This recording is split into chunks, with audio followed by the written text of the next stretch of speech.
Clip number 714۔ اس clip میں آپ انشاءاللہ قرآن پاک کی سورہ بنی اسرائیل کی آیت نمبر 59 سے لے کر 61 تک کی تلاوت، ترجمہ اور تفسیر قرآن صراط الجنان سماعت فرمائیں گے۔ بسم اللہ الرحمن الرحیم۔ ترجمہ: اللہ کے نام سے شروع جو نہایت مہربان رحمت والا ہے۔ وما منعنا ان نرسل بالآیات الا ان كذب بها الاولون وآتينا ثمود الناقة مبصرة فظلموا بها وما نرسل بالآیات الا تخویفا۔ ترجمہ: اور ہمیں نشانیاں بھیجنے سے صرف اس چیز نے باز رکھا کہ ان نشانیوں کو پہلے لوگوں نے جھٹلایا، اور ہم نے سمود کو اونٹنی واضح نشانی دی تو انہوں نے اس پر ظلم کیا، اور ہم نشانیاں ڈرانے کے لیے ہی بھیجتے ہیں۔ ان کذب بها الاولون، کہ ان نشانیوں کو پہلے لوگوں نے جھٹلایا۔ اس آیت کا شان نزول یہ ہے کہ حضرت عبداللہ ابن عباس رضی اللہ تعالیٰ عنہما نے فرمایا کہ اہل مکہ نے نبی کریم علیہ الصلوۃ والسلام سے کہا تھا کہ صفا پہاڑ کو سونا کر دیں اور پہاڑوں کو سرزمین مکہ سے ہٹا دیں۔ اس پر اللہ تعالیٰ نے اپنے رسول علیہ الصلوۃ والسلام کو وحی کی کہ اگر آپ فرمائیں تو آپ کی امت کو مہلت دی جائے، اور اگر آپ فرمائیں تو جو انہوں نے طلب کیا ہے وہ پورا کیا جائے، لیکن اگر پھر بھی وہ ایمان نہ لائے تو ان کو ہلاک کر کے نیست و نابود کر دیا جائے گا۔ اس لیے کہ ہماری سنت یہی ہے کہ جب کوئی قوم نشانی طلب کر کے ایمان نہیں لاتی تو ہم اسے ہلاک کر دیتے ہیں اور مہلت نہیں دیتے۔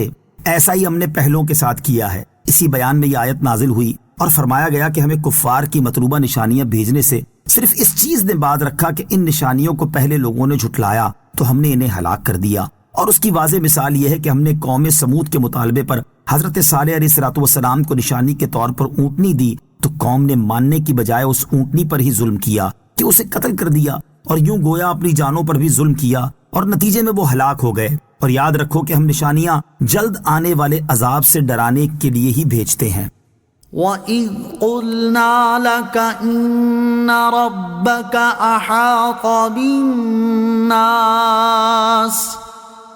وَمَا جَعَلْنَا الرُّؤْيَا الَّتِي أَرَيْنَاكَ إِلَّا فِتْنَةً لِلنَّاسِ وَالشَّجَرَةَ الْمَلْعُونَةَ فِي الْقُرْآنِ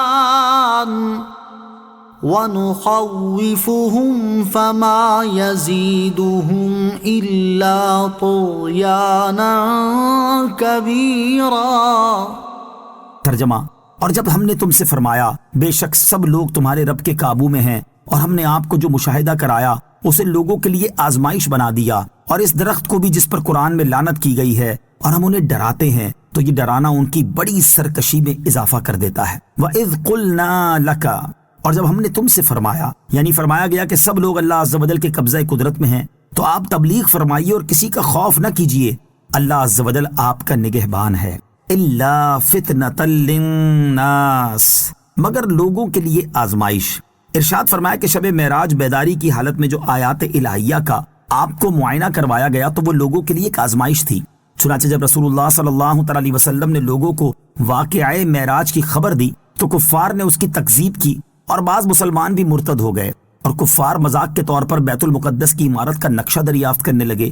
حضور علیہ الصلوۃ والسلام نے سارا نقشہ بتا دیا تو اس پر کفار آپ کو جادوگر کہنے لگے۔ اس آیت میں معراج جسمانی کا ثبوت ہے، کیونکہ مشرکین نے اس کا انکار کیا اور فتنہ اٹھایا۔ اگر یہ صرف خواب کی معراج ہوتی تو نہ اس کا انکار ہوتا اور نہ فتنہ۔ یہاں دکھانے سے معراج کی رات کی وہ سیر ہے جس کی خبر حضور پرنور علیہ الصلوۃ والسلام نے مکہ والوں کو دی۔ حضرت ابوبکر رضی اللہ تعالیٰ عنہ سن کر اسے ماننے کی وجہ سے صدیق بن گئے، اور کفار مکہ سن کر اس کا انکار کرنے کی وجہ سے زندیق بن گئے۔ غرض ہے کہ معراج کو مان کر کوئی صدیق بنا اور کوئی انکار کر کے زندیق ہوا۔ وَالشَّجَرَةَ الْمَلْعُونَةَ، اور لعنتی درخت یعنی زقوم کا درخت جو جہنم میں پیدا ہوتا ہے، اس کو سبب آزمائش بنا دیا، یہاں تک کہ ابو جہل نے کہا کہ اے لوگو، محمد صلی اللہ علیہ وسلم تمہیں جہنم کی آگ سے ڈراتے ہیں کہ وہ پتھروں کو جلا دے گی، پھر یہ بھی فرماتے ہیں کہ اس میں درخت اگیں گے۔ آگ میں درخت کہاں رہ سکتا ہے؟ یہ اعتراض کفار نے کیا اور قدرت الہی سے غافل رہے، اور یہ نہ سمجھے کہ اس قادر مختار کی قدرت سے آگ میں درخت پیدا کرنا کچھ بعید نہیں۔ وَإِذْ قُلْنَا لِلْمَلَائِكَةِ اسْجُدُوا لِآدَمَ فَسَجَدُوا إِلَّا إِبْلِيسَ قَالَ أَأَسْجُدُ لِمَنْ خَلَقْتَ طِينًا۔ ترجمہ: اور یاد کرو جب ہم نے فرشتوں کو حکم دیا کہ آدم کو سجدہ کرو تو ابلیس کے سوا سب نے سجدہ کیا۔ اس نے کہا کیا میں اسے سجدہ کروں جسے تو نے مٹی سے بنایا؟ وَإِذْ قُلْنَا، اور جب ہم نے کہا، یہاں سے ایک مرتبہ پھر حضرت آدم علیہ السلام کا واقعہ بیان کیا جا رہا ہے۔ اس کی ایک وجہ یہ ہے کہ اس سے پہلی آیات میں اللہ تعالیٰ نے اپنے حبیب علیہ السلام کو ان کی قوم اور ان کے اہل زمانہ کی طرف سے پہنچنے والی مشقتوں کا ذکر فرمایا، جبکہ اس آیت سے یہ بیان فرمایا کہ سابقہ انبیاء کرام علیہ السلام کے ساتھ ان کے اہل زمانہ کی ایسی ہی روش رہی ہے۔ ان میں سے حضرت آدم علیہ السلام کو دیکھ لیں کہ جو اللہ تعالیٰ کے سب سے پہلے مقرب بندے ہیں، انہیں ابلیس کی طرف سے کیسی شدید مشقت کا سامنا ہوا۔ دوسری وجہ یہ ہے کہ رسول اکرم علیہ السلام کی قوم نے ان سے صرف تکبر اور حسد کی وجہ سے جھگڑا کیا اور ان کے خلاف طرح طرح سے باطل شبہات پیش کیے۔ تکبر کی بنا پر یہ لوگ ایمان سے محروم رہے اور تاجدار رسالت صلی اللہ علیہ وسلم کو نبوت اور بلند درجہ ملنے پر ان سے حسد کیا۔ اس آیت میں اللہ تعالیٰ نے بیان فرمایا کہ تکبر اور حسد نے ہی ابلیس کو ایمان سے نکال کر کفر میں داخل کر دیا۔ مخلوق میں تکبر اور حسد بڑا پرانا مرض ہے۔ آیت کا خلاصہ یہ ہے کہ اللہ عز و جل نے فرشتوں کو حکم دیا کہ حضرت آدم علیہ السلام کو سجدہ کرو تو سب نے سجدہ کیا، لیکن شیطان نے حضرت آدم علیہ السلام سے حسد اور اپنی ذات کے تکبر کی وجہ سے یہ جواب دیا کہ کیا میں اسے سجدہ کروں جسے تو نے مٹی سے بنایا ہے، حالانکہ میری پیدائش آگ سے ہے اور میں حضرت آدم علیہ السلام سے افضل ہوں۔ صلو علی الحبیب صلی اللہ تعالی علی محمد صلی اللہ تعالی وسلم۔ مجھے اپنی اور ساری دنیا کی لوگوں کی اصلاح کی کوشش کرنی ہے انشاءاللہ عز و جل۔